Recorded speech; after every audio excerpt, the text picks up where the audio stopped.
Welcome back, campers. This week's video we're going to be looking at the seat base electrics. So we've moved over to the driver's side seat base now and ready to start putting all the bits under there like the solar, the inverter and that sort of stuff. So let's take a look at that now. I've made these boards now, so I've just scribed them in to fit in the slots and then just painted them as well just so they look a bit better. This left side I've mounted the solar panel controller. Then here we've got just a little trickle charger, so that's going to run back to the starter battery. Then down here, so we've got where the heater comes out. I've got all these fuses, so these are all going to fuse the main sort of 12 volt electrics to and from the battery. Smaller 20 amp fuses over here. Then on this side we've just got these two connector joints or bus bars. Then I'm going to hook up all the electrics to those, and then that's going to go straight back to the battery. It should make it all tidy. So coming out down here we've got, this is the main 12 volt coming from the leisure battery. This one is the 12 volt coming back from the van, and this one is the starter 12 volt coming from the starter battery itself.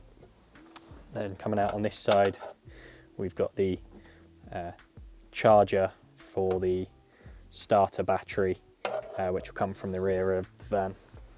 So if we look up the post here, going up the B pillar, in this conduit here we've got the controller for the heater.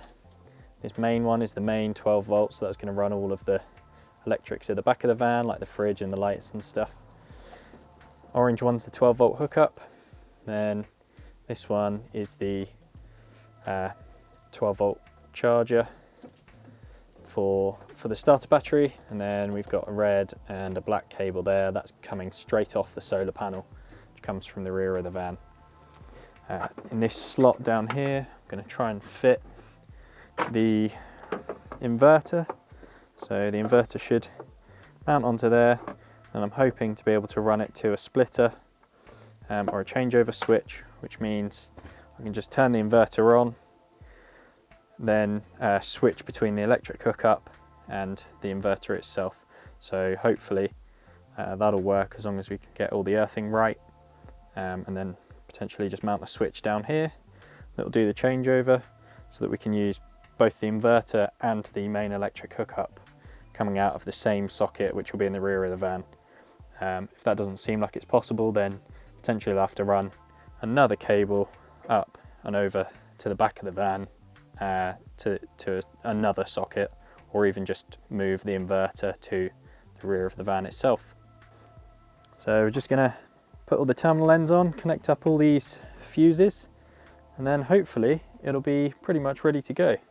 Just to remind you of what the driver's side looks like.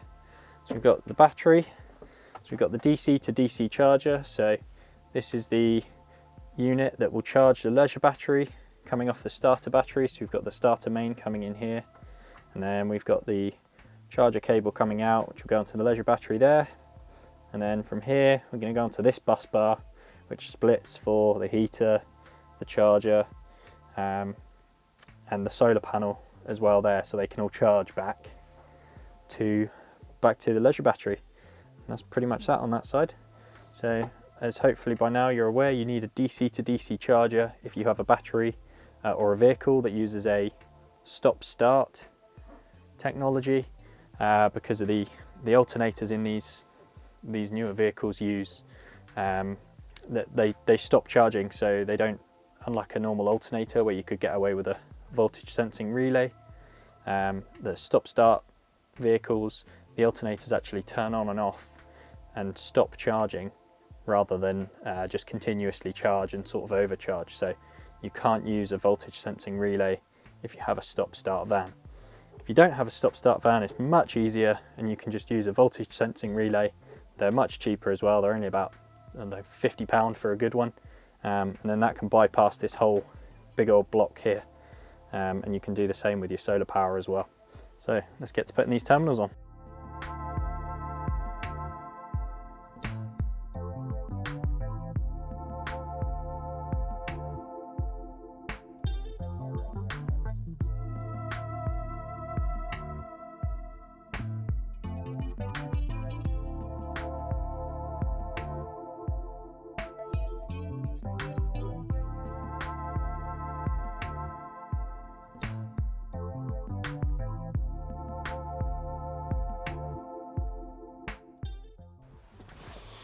Okay, so now that's everything underneath the seat wired up apart from the electric hookup and the inverter. So now the inverter's in. So what I've done is I've ordered this, it's a transfer switch. So essentially it's just a switch, it flicks between two poles, and it's 440 volt. It's designed for backup systems, battery generators and stuff. So I've also printed off this panel. So essentially this is like a mimic of the fuse box that fits directly underneath the seat. So yeah, I've just copied the mounts and then basically printed a plate for this to sit on, and then also a back cover so that it's all covered up, and that's going to go sort of down here in the this space here, and then what I'm going to do, I'm going to hook up the inverter and the electric hookup going out and coming in to this transfer switch, so that obviously I can flick between the two power sources to run them through the same socket in the rear of the van.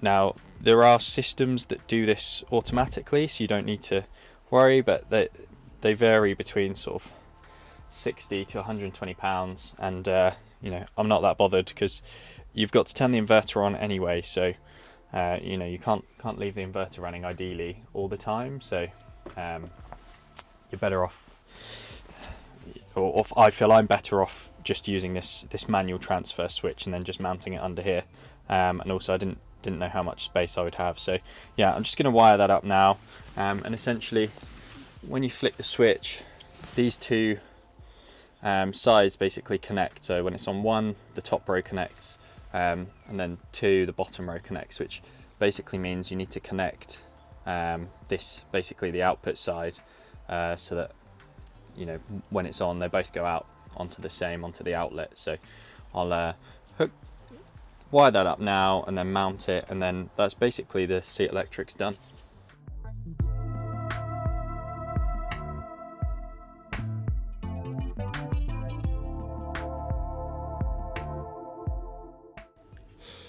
Okay, so that's that mounted now, so that's just fixed on where the original fuse box would go. So there's a wire now coming out from the inverter, so it goes into there. This is the in from the main hookup, and then this one coming out is the mains to the rear of the van. And then on the front here, if we can focus, we have the switch, so it'll just be switch between the two. So I've got inverter there, obviously neutral, and then that'll be the mains. So again, just to run you through what we've got the solar panel charger over here, we've got the mains battery charger here, we've got the transfer switch for the 240 hookup, we've got the inverter, and then we've got, this is a bus bar for the starter items. So we've got one coming from the rear of the van, one coming from the front of the van, and then that one goes to the charger, and then we've got a bus bar here. Now that one's for all the main 12 volt stuff, so this is the 12 volts going to the battery and then to the rear of the van. Obviously that one's isolated from the main bus bar, so we've got one coming in, and then the thick cable coming in here is basically the main power supply from the battery, and then everything else is just sort of filtering off it. And then on the front here, we've just got all our fuses in a nice sort of easy accessible location. That's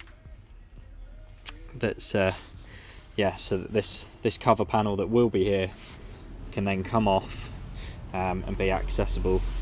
Yeah, and then you just need to remember every basically piece of cable should really be fused, because that's what you're protecting. Basically you're protecting shorts from the cable, you're not necessarily protecting the appliance. Once again, thanks for watching. If you found this useful, please do like and subscribe. Drop some comments down below if you have any further questions about how I've done my electrics, or maybe how you would want to do yours. And again, thanks for watching. See you in the next video.